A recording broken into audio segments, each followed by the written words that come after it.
भूमि खंड, वेन की तपस्या और भगवान श्री विष्णु के द्वारा उसे दान तीर्थ आदि का उपदेश। सूत जी कहते हैं, द्विजवरों, ऋषियों के पुण्यमय संसर्ग से, उनके साथ वार्तालाप करने से तथा उनके द्वारा शरीर का मंथन होने से वेन का पाप निकल गया। तत्पश्चात उसने नर्मदा के दक्षिण तट पर रहकर तपस्या आरंभ की।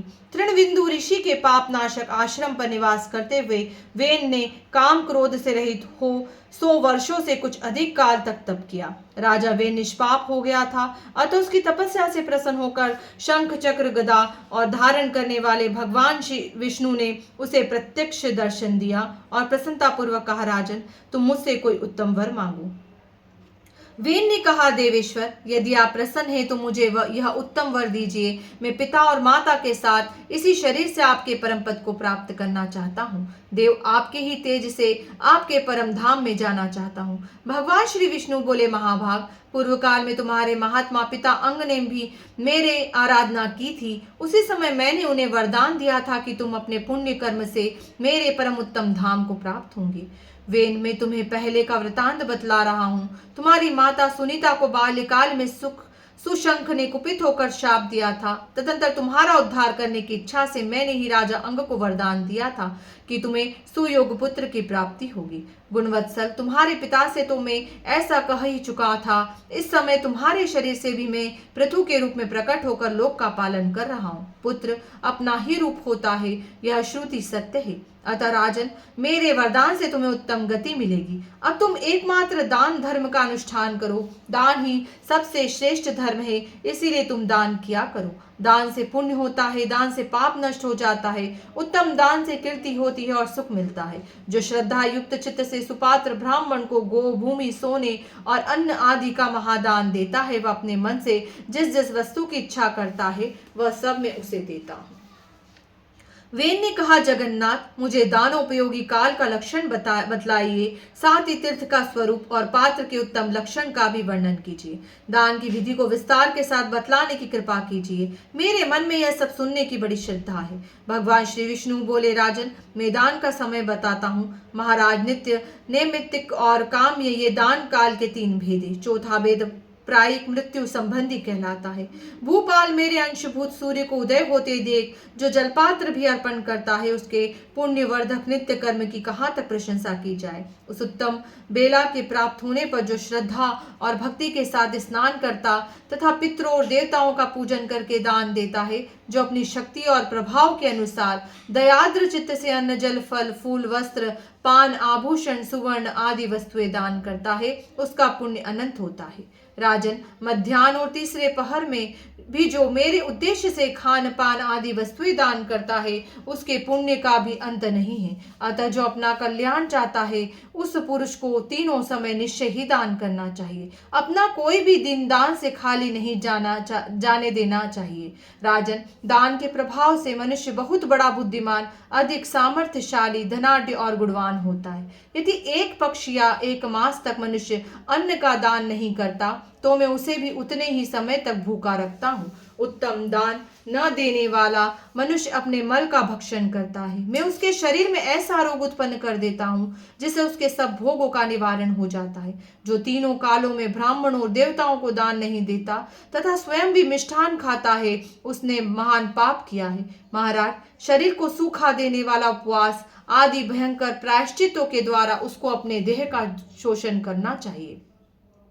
नरश्रेष्ठ, अब मैं तुम्हारे सामने नैमित्तिक पुण्य काल का वर्णन करता हूँ। मन लगाकर सुनो। महाराज, अमावस्या, पूर्णिमा, एकादशी, संक्रांति, व्यतिपात और वेधृत नामक योग तथा माघ, आषाढ़, वैशाख और कार्तिक मास की पूर्णिमा, सोमवती अमावस्या, मनवादी एवं युगादि तिथियां, गज छाया, आश्विन कृष्ण त्रयोदशी तथा पिता की क्षय तिथि दान के नैमित्तिक काल बताए गए हैं। नृपश्रेष्ठ, जो मेरे उद्देश्य से भक्ति पूर्वक ब्राह्मण को दान देता है, उसे मैं निश्चय पूर्वक महान सुख और स्वर्ग मोक्ष आदि बहुत कुछ प्रदान करता हूँ। अब दान का फल देने वाले काम्य काल का वर्णन करता हूँ। समस्त व्रतों और देवता आदि के निमित्त जब सकाम भाव से दान दिया जाता है, उसे श्रेष्ठ ब्राह्मणों ने दान का काम्य काल बताया है। राजन, मैं तुमसे आभ्युदायिक काल का भी वर्णन करता हूँ। संपूर्ण शुभ कर्मों का अवसर, उत्तम वैवाहिक उत्सव, नवजात पुत्र के जात कर्म और संस्कार तथा चूड़ा कर्म और उपनयन आदि का समय, मंदिर, ध्वजा, देवता, बावली, कुआं, सरोवर और बगीचे आदि की प्रतिष्ठा का शुभ अवसर, इन सबको आभ्युदायिक काल कहा गया है। उस समय जो दान दिया जाता है वह संपूर्ण सिद्धियों को देने वाला होता है। नृपश्रेष्ठ, अब मैं पाप और पीड़ा का निवारण करने वाले अन्य काल का वर्णन करता हूँ। मृत्यु काल प्राप्त होने पर अपने शरीर के नाश को समझकर दान देना चाहिए। वह दान यमलोक के मार्ग में सुख पहुंचाने वाला होता है। महाराज, नित्य नैमित्तिक और काम्याभ्युदायिक काल से भिन्न अनंत काल, मृत्यु संबंधी काल का तुम्हें परिचय दिया गया है। ये सभी काल अपने कर्मों का फल देने वाले बताए गए हैं। राजन, अब मैं तुम्हें तीर्थ का लक्षण बताता हूँ। उत्तम तीर्थों में ये गंगा जी बड़ी पावन जान पड़ती है। इनके सिवा सरस्वती, नर्मदा, यमुना, तापी, ताप्ती, चर्मणवती, सरयू, घाघरा और वेणा नदी भी पुण्यमयी तथा पापों का नाश करने वाली है। कावेरी, कपिला, विशाला, गोदावरी और तुंगभद्रा ये भी जगत को पवित्र करने वाली मानी गई है। भीमरथी नदी सदा पापों को भय देने वाली बताई गई है। वेदिका, कृष्ण गंगा तथा अन्य श्रेष्ठ नदियां भी उत्तम है। पुण्य पर्व के अवसर पर स्नान करने के लिए इनसे संबंध अनेक तीर्थ है। गांव अथवा जंगल में जहां भी नदियां हो, सर्वत्र ही वे पावन मानी गई है। अतः वहां जाकर स्नान, दान आदि कर्म करने चाहिए। यदि नदियों के तीर्थ का नाम ज्ञात न हो तो उसका विष्णु तीर्थ नाम रख लेना चाहिए। सभी तीर्थों में ही देवता हूँ। तीर्थ भी मुझसे ही भिन्न नहीं है, यह निश्चय बात है। जो साधक तीर्थ देवताओं के पास जाकर मेरे ही नाम का उच्चारण करता है, उसे मेरे नाम के अनुसार ही पुण्य फल प्राप्त होता है। नृपनंदन, अज्ञात तीर्थों और देवताओं की सन्निधि में स्नान, दान आदि करते हुए मेरे ही नाम का उच्चारण करना चाहिए। विधाता ने तीर्थों का नाम ही ऐसा रखा है। भूमंडल पर 7 सिंधु परम पवित्र और सर्वत्र स्थित है। जहाँ कभी भी उत्तम तीर्थ प्राप्त हो वहाँ स्नान, दान आदि कर्म करना चाहिए। उत्तम तीर्थों के प्रभाव से अक्षय फल की प्राप्ति होती है। राजन, मानस आदि सरोवर भी पावन तीर्थ बताए गए हैं तथा जो छोटी छोटी नदियां हैं उनमें भी तीर्थ प्रतिष्ठित है। कुएं को छोड़कर जितने भी खोदे हुए जलाशय हैं उनमें तीर्थ की प्रतिष्ठा है। भूतल पर जो मेरु आदि पर्वत है वे भी तीर्थ रूप है। यज्ञ भूमि और अग्निहोत्र में भी तीर्थ की प्रतिष्ठा है। शुद्ध श्राद्ध भूमि, देव मंदिर, होमशाला, वैदिक स्वाध्याय मंदिर, घर का पवित्र स्थान और गौशाला ये सभी उत्तम तीर्थ हैं। जहाँ सोमयाजी ब्राह्मण निवास करता हो वहां भी तीर्थ की प्रतिष्ठा है। जहाँ पवित्र बगीचे हो, जहाँ पीपल, ब्रह्म वृक्ष, पाकर और बरगद का वृक्ष हो तथा जहाँ अन्य जंगली वृक्षों का समुदाय हो, उन सब स्थानों पर तीर्थ का निवास है।